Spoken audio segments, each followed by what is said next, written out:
For the first time in more than a decade, major immigration legislation will come up for a vote later this week on Capitol Hill.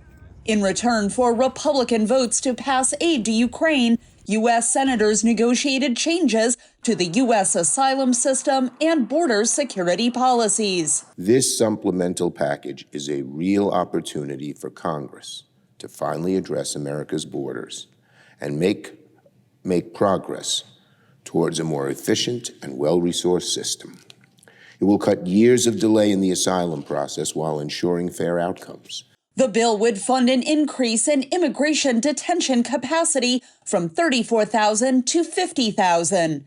It would also end the practice of allowing migrants to remain in the United States while claiming asylum, and would force the U.S. to shut down the U.S.-Mexico border if there is a 7-day rolling average of 5,000 migrant encounters or 8,500 encounters in a single day. The deal also includes $60 billion in aid to Ukraine, $14 billion to Israel, as well as aid to Indo-Pacific countries to fight Chinese aggression. If passed, the legislation would send $10 billion in humanitarian aid to the West Bank, Gaza, and Ukraine. I've spoken at length for months about the urgent need to invest in American hard power, stand with our allies, and start showing our adversaries that the world's foremost superpower intends to start acting like one again. My colleagues know where I stand. They know as well as I do that American adversaries in Moscow, Beijing, and Tehran are working together. The White House released a statement late Sunday saying President Joe Biden supports the bipartisan agreement. Former President Donald Trump, the current frontrunner for the 2024 Republican presidential nomination, said last week he was advising Republican lawmakers about a possible immigration deal. And a lot of people do call me, they respect me, and they say, what do you think?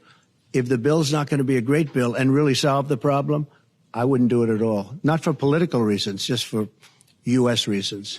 Speaker Mike Johnson said the bill, if passed, would be dead on arrival in the Republican-majority U.S. House of Representatives, which will move to impeach Homeland Security Secretary Alejandro Mayorkas this week, saying he is responsible for a crisis at the border. The consequences of this crisis have been stark and sobering, and there's hardly a community anywhere in this country that's not felt the impact.